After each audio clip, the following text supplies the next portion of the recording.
What's up, y'all? It's your girl Age, and I'm back to feed the girls.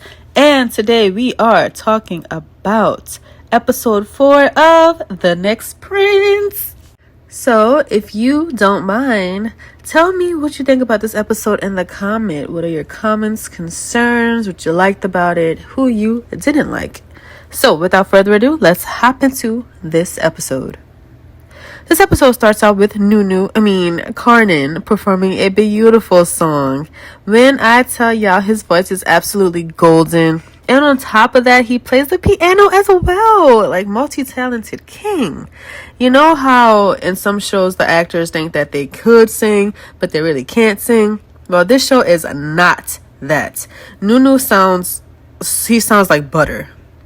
And the crowd at the kingdom thinks so as well. He stuns them at his coming out party, okay? Including his bodyguard, Charan. Then, after we meet a lady called Lady Aeon from Thailand. She's super cute, super chippery. You know, she's complimenting Khanin and all he did. I think that she may come back later for some reason, but I don't know what. So let's keep her in mind. Just put a pin in her. Then we meet a emperor of Da Chang, because emperors exist in the show. It's royalty. And he sounds like he's kind of speaking Chinese. So while the king is speaking to him, Khanin comes over and he stuns his grandpa, because he starts to speak Chinese to the emperor. You go, Khanin! Okay, and then my boy Charan is feeding him information from the side, like in a little earpiece, and, you know, basically cheering him on, like, hey, you're doing a good job, like mingling with all the people here at the party. So he's such a team player and a supporter. It is always nice to have a man who is helpful, baby. Next, Khanin meets more noble families. And when I tell you, Prince Kelvin of, Bujar? I don't know how to say it, but I think it's Bujar. Is super handsome. He looks like a boy I used to know, actually. Then we have, French, Chinese, like all kinds of different, dignitaries, different royal families. We have Spanish, and guess what? Khanin knows all of the languages. He did so good with his Spanish. I loved it. Our Khanin, yeah, he's so smart. He's so smart. And I'm sure Charan was sitting there helping him with all of the languages. He may have been the one telling him exactly what to say in the languages. But, teamwork makes the dream work. So later on in the day, Khanin dances with Ava and his almost new bestie. I think those two are going to get along real good. Also, we see Ramil giving his little boy toy a glance. Like, y'all, he is so jealous. You can already tell he is so jealous of Khanin. But he isn't the only jealous one, because when Khanin sees this girl ask Charan to dance, y'all, I know, I feel the same way too, Khanin.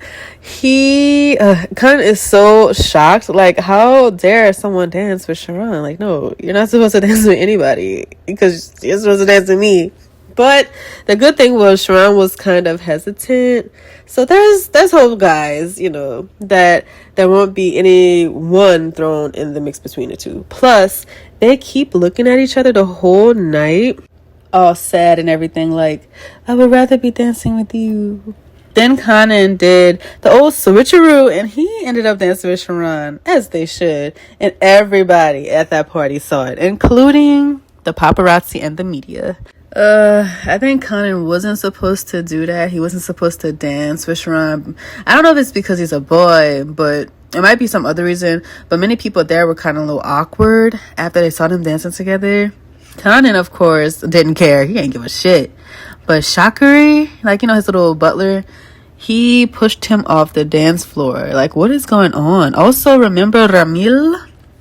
So, Ramil and his little boy toy, they can't really be together, so there must still be maybe a stigma regarding same-sex couples and marriages. I don't know. Let's watch on. When they do go into Khanin's bedroom chambers, Chakari tells Khanin to, stick to the script, especially answering questions related to Charan. Basically, Chakari asks Charan to stay in the room whenever Khanin is going to do his interview. And, I'm wondering if that was, super embarrassing to the family for for Khanin to have done that to Charan. That's kind of sus. And it's kind of unfortunate, you know? So when Khanin went to do his interview, yeah, he mentioned his life, but that slick ass media tried to ask him about the close bond he had with Charan. Okay, so the media is being messy, which is their job, and as they usually do. But, you know, I don't think they were supposed to ask Khanin about that particular topic. Like, do these people know Charan? Like, is he famous? It makes me wonder. And then Chakri quickly says to the media that they are to only ask the questions agreed upon beforehand. The media, like, they're used to doing something slick like that so they could catch the person on camera. No. So the boys, Charan and Khanin, they are alone in the room, and Khanin is like, come sit closer. Charan does, and basically they tell each other that they do care about each other. Charan was like, nothing is more important than your public image, so those two, you know, they can't do anything. Girl, when I tell you, they were caught on a hot mic and the media heard everything. And the blogs ran with it. Okay, next we see Ava and her dad discussing the drama. It spread all over Emily. So Ava's dad asks her, you know, what's your opinion on this? And Ava, she's in support of it. Mostly because we can already tell that Ava likes her little, I don't know if it's her trainer. She likes girls, okay? There's no secret to it. Her dad thinks it is only to stir up attention for Khanin, for the competition, basically. Meanwhile, when Ramil hears it, it is as if he's having an existential crisis or something, okay? Now, you know he likes boys as well. He, however, also thinks that they did it for media attention as well. Whew. If only they knew it was an accident, okay? Ooh, and then the king calls Charan and Khanin, and at first I was a little bit scared. Like, okay, the outcome is the same, that they can't be together, but the reason is different than what I originally thought. The king adopted Charan as a grandson, so instead of the reason being that they can't be together because of the gayness, the reason is basically like incest. Like, even though they're not really related, but they're like related. Khanin was like, nah, Charan just saved my life. Grandpa was like, it cannot go beyond that. Let me tell you, Grandpa, he has eyes. Okay, he got eyes behind the back of his head. Then they both lied to the grandpa, saying that they have no feelings for each other. Then they both feel some type of way that the other person is saying that he has no feelings for him. Like, you get it? It's just a whole bunch of confusion. These two are so head over heels already. Then Chakri has this plan that is it goes into a complete different direction than what I thought as well. I was sure that they would have made Charan or Khanin publicly date someone else, but no. Chakri's idea brought Khanin and Charan closer in the public. So let's see how that's gonna work in the future. But then the next scene, after Khanin kicks Chakri out and keeps Charan in, he got down to the real matter that was pressing him. Okay, he wanted to know what Charan meant when he said that he had no feelings for Khanin. You know, Charan didn't really give him an answer, and he left. And I could tell Khanin was hurt by it, but so was Charan. Charan is suffering, you know, just silently behind the scene. And on top of that, he's not a role, so he can't just like act out like Khanin could, kind of. So during his lesson, which Khanin was clearly not interested in, we learn a bit about Emily's history, but not that much.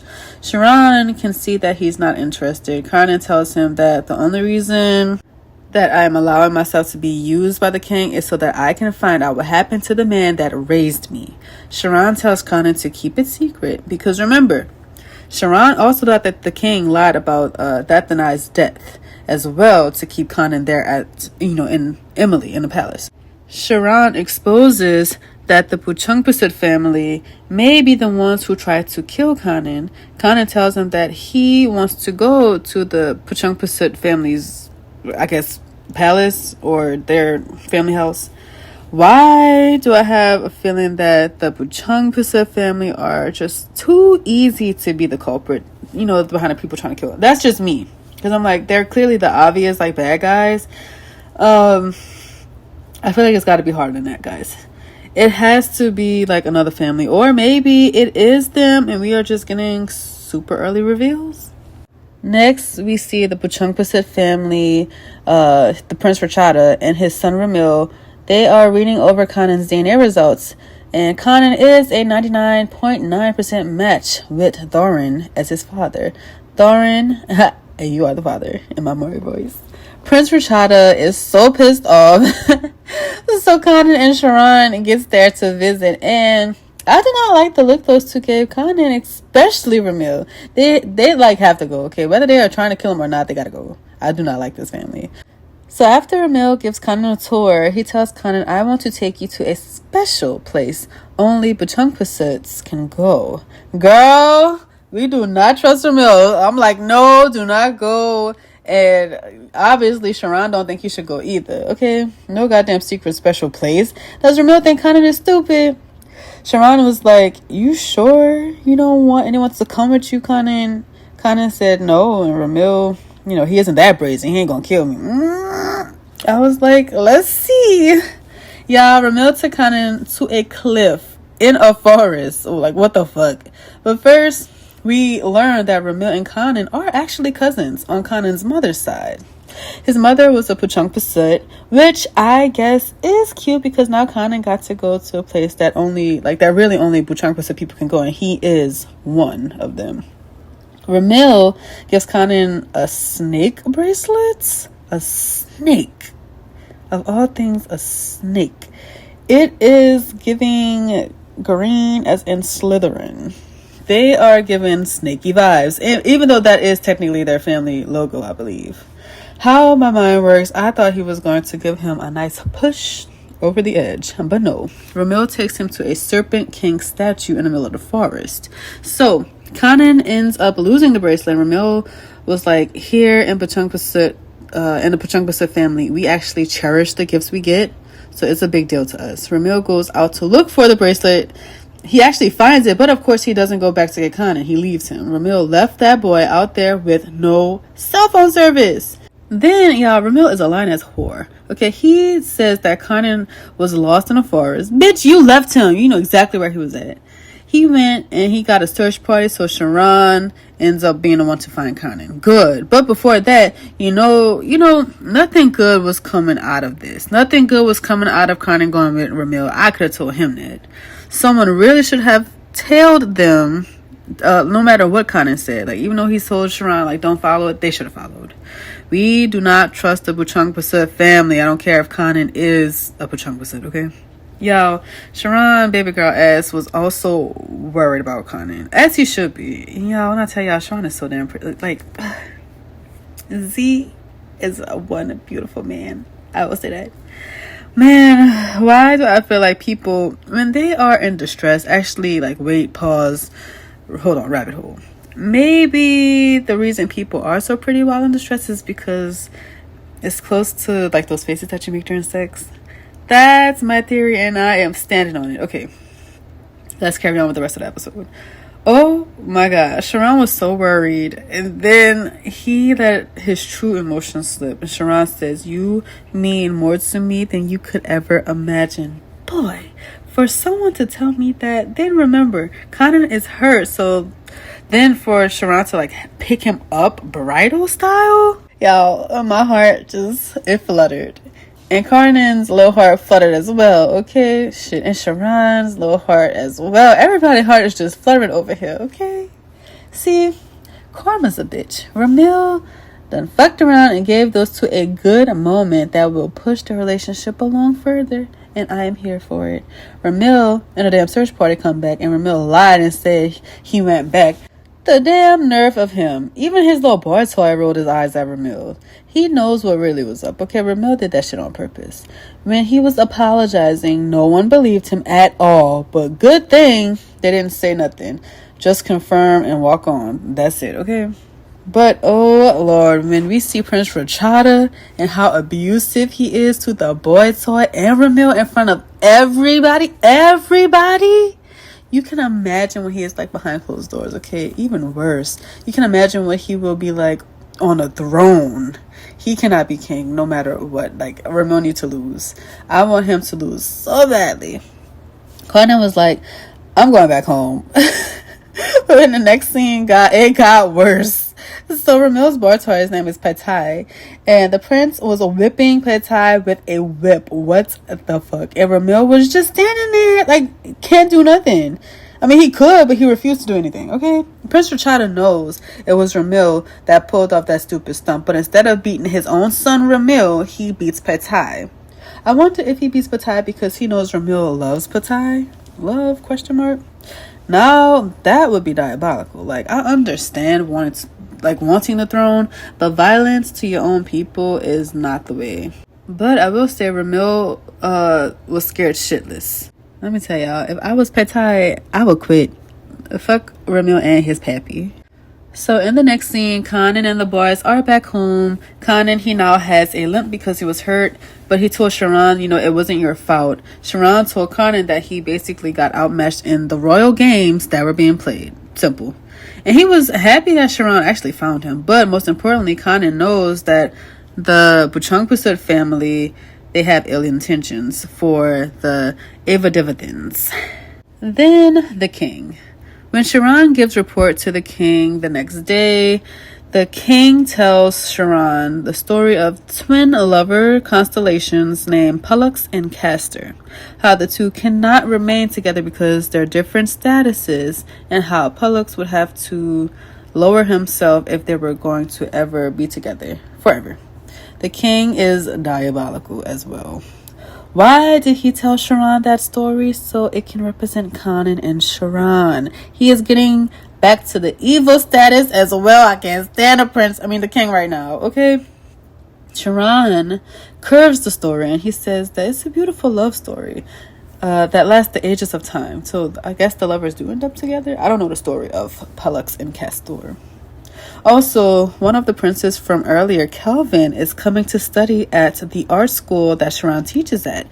And the king asks Charan to look over that important guest. Charan says, what about Khanin's training? The king said, leave Khanin to me. I hate when the king says that. Because nothing ever good comes out good by leaving Khanin in the king's hands. Okay? Clearly, he is separating them on purpose. Also, the king knows everything, even about what happened in Buchungpasut. He is keeping them apart also because he doesn't want those two to find out what happened to that Danai, aka Khanin's dad who raised him. Like, comment, and please subscribe to my channel, guys. Tell me what you think about this episode. I liked it.